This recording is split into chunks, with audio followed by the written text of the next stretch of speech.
महामृत्युंजय मंत्र महामंत्र है। इसके द्वारा हम भगवान शिव की आराधना करते हैं। इसे संजीवनी मंत्र भी कहते हैं। ये अत्यंत प्रभावशाली मंत्र है। इसके उच्चारण से उत्पन्न ध्वनि के कंपन से शरीर के चारों ओर दैविक शक्तियों का सुरक्षा कवच निर्मित होता है।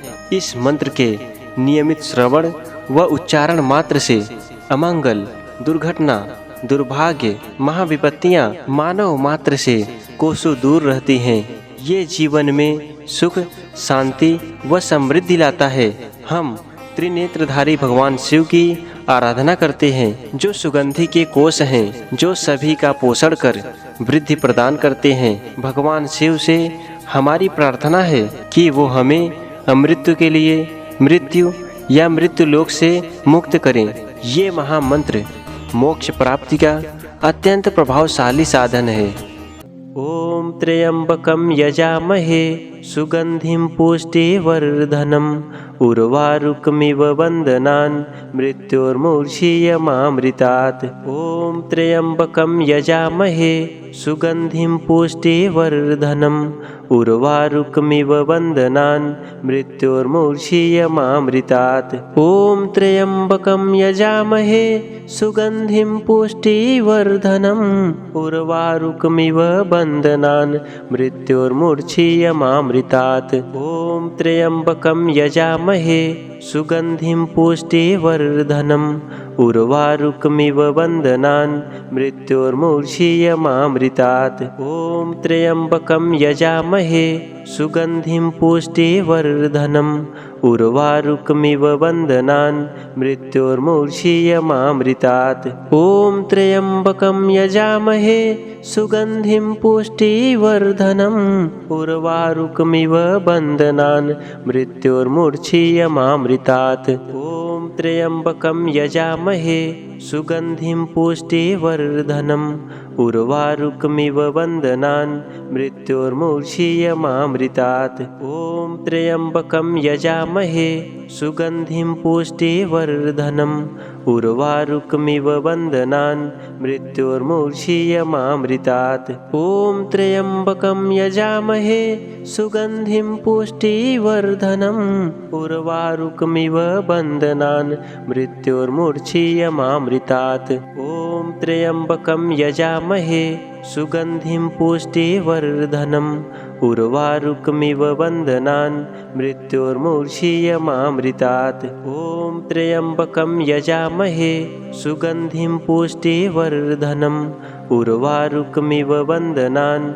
मृत्योर्मुक्षीयमामृतात्। ओम त्र्यंबकं यजामहे सुगंधिं पुष्टिवर्धनम् उर्वारुकमिव बन्धनान् मृत्योर्मुक्षीयमामृतात्। ओम त्र्यंबकं यजामहे सुगंधिं पुष्टिवर्धनम् उर्वारुकमिव बन्धनान् मृत्योर्मुक्षीयमामृतात्। ओम त्र्यंबकं यजामहे सुगंधिं पुष्टिवर्धनम् उर्वारुकमिव बन्धनान् मृत्योर्मुक्षीयमामृतात्। ओम त्र्यंबकं यजामहे सुगंधिं पुष्टिवर्धनम् उर्वारुकमिव बन्धनान् मृत्योर्मुक्षीयमामृतात्। ओम त्र्यंबकं यजामहे सुगंधिं पुष्टिवर्धनम् उर्वारुकमिव बन्धनान् मृत्योर्मुक्षीयमामृतात्। ओम त्र्यंबकं यजामहे सुगंधिं पुष्टिवर्धनम् उर्वारुकमिव बन्धनान् मृत्योर्मुक्षीयमामृतात्। ओम त्र्यंबकं यजामहे सुगंधिं पुष्टिवर्धनम् उर्वारुकमिव बन्धनान् मृत्योर्मुक्षीयमामृतात्। ओम त्र्यंबकं यजामहे सुगंधिं पुष्टिवर्धनम् उर्वारुकमिव बन्धनान् मृत्योर्मुक्षीयमामृतात्। ओम त्र्यंबकं यजामहे सुगंधिं पुष्टिवर्धनम् उर्वारुकमिव बन्धनान् मृत्योर्मुक्षीयमामृतात्। ओम त्र्यंबकं यजामहे सुगंधिं पुष्टिवर्धनम् उर्वारुकमिव बन्धनान् मृत्योर्मुक्षीयमामृतात्। ओम त्र्यंबकं यजामहे सुगन्धिं पुष्टिवर्धनम् उर्वारुकमिव बन्धनान् मृत्योर्मुक्षीयमामृतात्। ॐ त्र्यम्बकं यजामहे सुगन्धिं पुष्टिवर्धनम् उर्वारुकमिव बन्धनान् मृत्योर्मुक्षीयमामृतात्। ॐ त्र्यम्बकं यजामहे सुगन्धिं पुष्टिवर्धनम् उर्वारुकमिव बन्धनान् मृत्योर्मुक्षीयमामृतात्। ॐ त्र्यम्बकं यजामहे सुगन्धिं पुष्टिवर्धनम् उर्वारुकमिव बन्धनान् मृत्योर्मुक्षीयमामृतात्। ॐ त्र्यम्बकं यजामहे सुगन्धिं पुष्टिवर्धनम् उर्वारुकमिव बन्धनान् मृत्योर्मुक्षीयमामृतात्। ॐ त्र्यम्बकं यजामहे सुगन्धिं पुष्टिवर्धनम् उर्वारुकमिव बन्धनान् मृत्योर्मुक्षीयमामृतात्। ॐ त्र्यम्बकं यजामहे सुगन्धिं पुष्टिवर्धनम् उर्वारुकमिव बन्धनान् मृत्योर्मुक्षीयमामृतात्। ॐ त्र्यम्बकं यजामहे सुगन्धिं पुष्टिवर्धनम् उर्वारुकमिव बन्धनान् मृत्योर्मुक्षीयमामृतात्। ॐ त्र्यम्बकं यजामहे सुगन्धिं पुष्टिवर्धनम् उर्वारुकमिव बन्धनान् मृत्योर्मुक्षीयमामृतात्। ॐ त्र्यम्बकं यजामहे सुगन्धिं पुष्टिवर्धनम् उर्वारुकमिव बन्धनान् मृत्योर्मुक्षीयमामृतात्। ॐ त्र्यम्बकं यजामहे सुगन्धिं पुष्टिवर्धनम् उर्वारुकमिव बन्धनान् मृत्योर्मुक्षीयमामृतात्। ॐ त्र्यम्बकं यजामहे सुगन्धिं पुष्टिवर्धनम् उर्वारुकमिव बन्धनान् मृत्योर्मुक्षीयमामृतात्। ॐ त्र्यम्बकं यजामहे सुगन्धिं पुष्टिवर्धनम् उर्वारुकमिव बन्धनान् मृत्योर्मुक्षीयमामृतात्। ॐ त्र्यम्बकं यजामहे सुगन्धिं पुष्टिवर्धनम् उर्वारुकमिव बन्धनान् मृत्योर्मुक्षीयमामृतात्। ॐ त्र्यम्बकं यजामहे सुगन्धिं पुष्टिवर्धनम् उर्वारुकमिव बन्धनान् मृत्योर्मुक्षीयमामृतात्। ॐ त्र्यम्बकं यजामहे सुगन्धिं पुष्टिवर्धनम् उर्वारुकमिव बन्धनान् मृत्योर्मुक्षीयमामृतात्। ॐ त्र्यम्बकं यजामहे सुगन्धिं पुष्टिवर्धनम् उर्वारुकमिव बन्धनान् मृत्योर्मुक्षीयमामृतात्। ॐ त्र्यम्बकं यजामहे सुगन्धिं पुष्टिवर्धनम् उर्वारुकमिव बन्धनान् मृत्योर्मुक्षीयमामृतात्। ॐ त्र्यम्बकं यजामहे सुगन्धिं पुष्टिवर्धनम् उर्वारुकमिव बन्धनान् मृत्योर्मुक्षीयमामृतात्। ॐ त्र्यम्बकं यजामहे सुगन्धिं पुष्टिवर्धनम् उर्वारुकमिव बन्धनान् मृत्योर्मुक्षीयमामृतात्। ॐ त्र्यम्बकं यजामहे सुगन्धिं पुष्टिवर्धनम् उर्वारुकमिव बन्धनान् मृत्योर्मुक्षीयमामृतात्। ॐ त्र्यम्बकं यजामहे सुगन्धिं पुष्टिवर्धनम् उर्वारुकमिव बन्धनान् मृत्योर्मुक्षीयमामृतात्। ॐ त्र्यम्बकं यजामहे सुगन्धिं पुष्टिवर्धनम् उर्वारुकमिव बन्धनान् मृत्योर्मुक्षीयमामृतात्। ॐ त्र्यम्बकं यजामहे सुगन्धिं पुष्टिवर्धनम् उर्वारुकमिव बन्धनान् मृत्योर्मुक्षीयमामृतात्। ॐ त्र्यम्बकं यजामहे सुगन्धिं पुष्टिवर्धनम् उर्वारुकमिव बन्धनान् मृत्योर्मुक्षीयमामृतात्। ॐ त्र्यम्बकं यजामहे सुगन्धिं पुष्टिवर्धनम् उर्वारुकमिव बन्धनान् मृत्योर्मुक्षीयमामृतात्। ॐ त्र्यम्बकं यजामहे सुगन्धिं पुष्टिवर्धनम् उर्वारुकमिव बन्धनान् मृत्योर्मुक्षीयमामृतात्। ॐ त्र्यम्बकं यजामहे सुगन्धिं पुष्टिवर्धनम् उर्वारुकमिव बन्धनान् मृत्योर्मुक्षीयमामृतात्। ॐ त्र्यम्बकं यजामहे सुगन्धिं पुष्टिवर्धनम् उर्वारुकमिव बन्धनान् मृत्योर्मुक्षीयमामृतात्। ॐ त्र्यम्बकं यजामहे सुगन्धिं पुष्टिवर्धनम् उर्वारुकमिव बन्धनान् मृत्योर्मुक्षीयमामृतात्। ॐ त्र्यम्बकं यजामहे सुगन्धिं पुष्टिवर्धनम् उर्वारुकमिव बन्धनान् मृत्योर्मुक्षीयमामृतात्। ॐ त्र्यम्बकं यजामहे सुगन्धिं पुष्टिवर्धनम् उर्वारुकमिव बन्धनान् मृत्योर्मुक्षीयमामृतात्। ॐ त्र्यम्बकं यजामहे सुगन्धिं पुष्टिवर्धनम्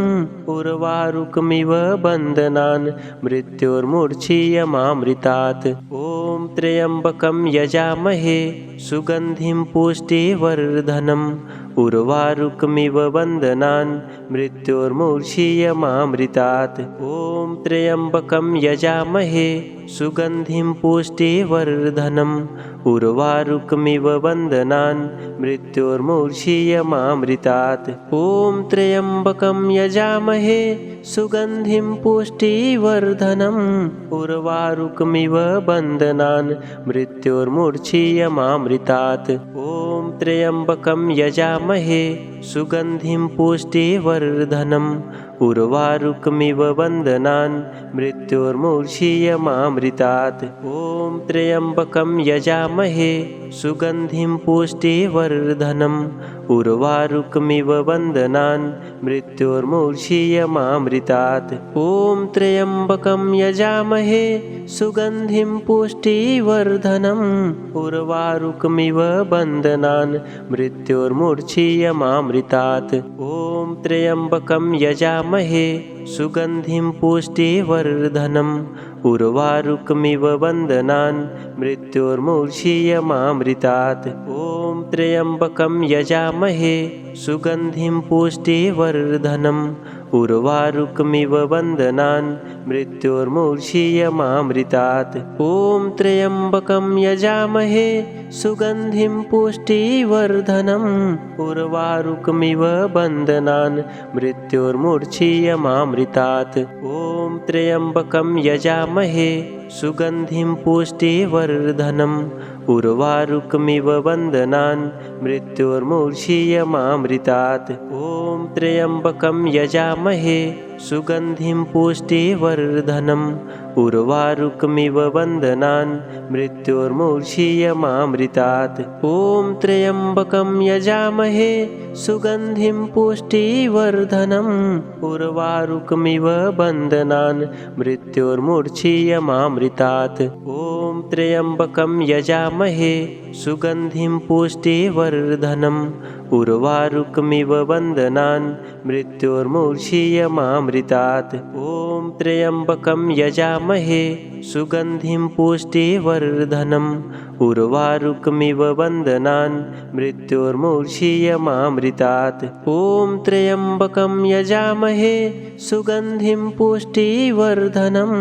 उर्वारुकमिव बन्धनान् मृत्योर्मुक्षीयमामृतात्। ॐ त्र्यम्बकं यजामहे सुगन्धिं पुष्टिवर्धनम् उर्वारुकमिव बन्धनान् मृत्योर्मुक्षीयमामृतात्। ॐ त्र्यम्बकं यजामहे सुगन्धिं पुष्टिवर्धनम् उर्वारुकमिव बन्धनान् मृत्योर्मुक्षीयमामृतात्। ॐ त्र्यम्बकं यजामहे सुगन्धिं पुष्टिवर्धनम् उर्वारुकमिव बन्धनान् मृत्योर्मुक्षीयमामृतात्। ॐ त्र्यम्बकं यजामहे सुगन्धिं पुष्टिवर्धनम् उर्वारुकमिव बन्धनान् मृत्योर्मुक्षीयमामृतात्। ॐ त्र्यम्बकं यजामहे सुगन्धिं पुष्टिवर्धनम् उर्वारुकमिव बन्धनान्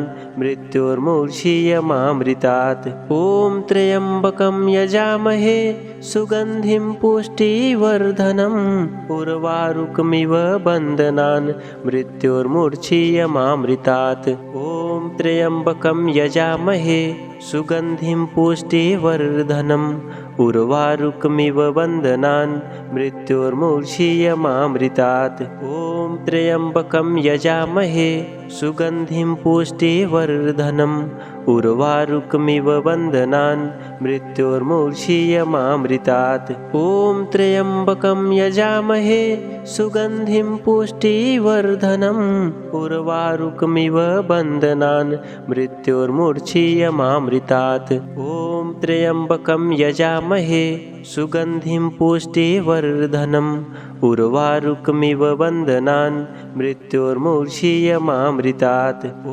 त्र्यम्बकं यजामहे सुगन्धिं पुष्टिवर्धनम् उर्वारुकमिव बन्धनान् मृत्योर्मुक्षीयमामृतात्। ॐ त्र्यम्बकं यजामहे सुगन्धिं पुष्टिवर्धनम् उर्वारुकमिव बन्धनान् मृत्योर्मुक्षीयमामृतात्। ॐ त्र्यम्बकं यजामहे सुगन्धिं पुष्टिवर्धनम् उर्वारुकमिव बन्धनान् मृत्योर्मुक्षीयमामृतात्।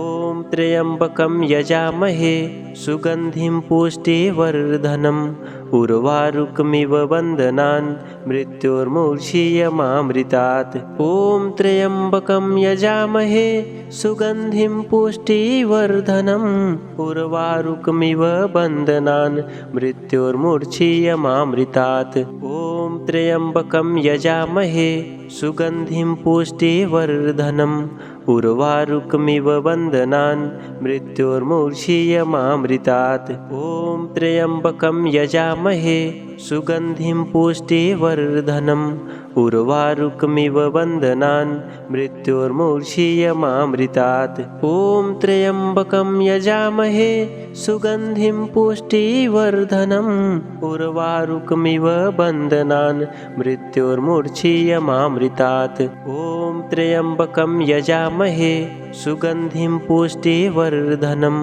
उर्वारुकमिव बन्धनान् मृत्योर्मुक्षीयमामृतात्। ॐ त्र्यम्बकं यजामहे सुगन्धिं पुष्टिवर्धनम् उर्वारुकमिव बन्धनान् मृत्योर्मुक्षीयमामृतात्। ॐ त्र्यम्बकं यजामहे सुगन्धिं पुष्टिवर्धनम् उर्वारुकमिव बन्धनान् मृत्योर्मुक्षीयमामृतात्। ॐ त्र्यम्बकं यजामहे सुगन्धिं पुष्टिवर्धनम् उर्वारुकमिव बन्धनान् मृत्योर्मुक्षीयमामृतात्। ॐ त्र्यम्बकं यजामहे सुगन्धिं पुष्टिवर्धनम् उर्वारुकमिव बन्धनान् मृत्योर्मुक्षीयमामृतात्। ॐ त्र्यम्बकं यजामहे सुगन्धिं पुष्टिवर्धनम् उर्वारुकमिव बन्धनान्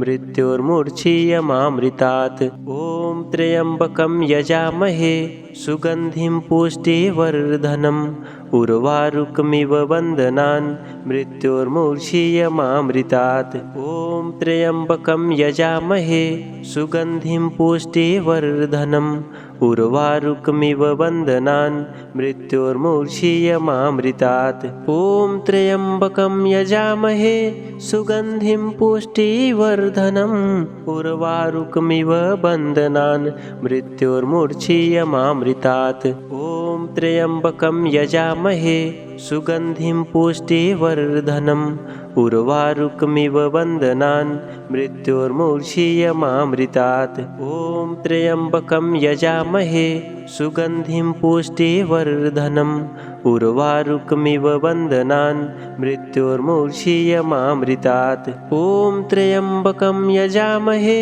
सुगन्धिं पुष्टिवर्धनम् उर्वारुकमिव बन्धनान् मृत्योर्मुक्षीयमामृतात्। ॐ त्र्यम्बकं यजामहे सुगन्धिं पुष्टिवर्धनम् उर्वारुकमिव बन्धनान् मृत्योर्मुक्षीयमामृतात्। ॐ त्र्यम्बकं यजामहे सुगन्धिं पुष्टिवर्धनम् उर्वारुकमिव बन्धनान् मृत्योर्मुक्षीयमामृतात्। ॐ त्र्यम्बकं यजामहे सुगन्धिं पुष्टिवर्धनम् उर्वारुकमिव बन्धनान् मृत्योर्मुक्षीयमामृतात्। ॐ त्र्यम्बकं यजामहे सुगन्धिं पुष्टिवर्धनम् उर्वारुकमिव बन्धनान् मृत्योर्मुक्षीयमामृतात्। ॐ त्र्यम्बकं यजामहे सुगन्धिं पुष्टिवर्धनम्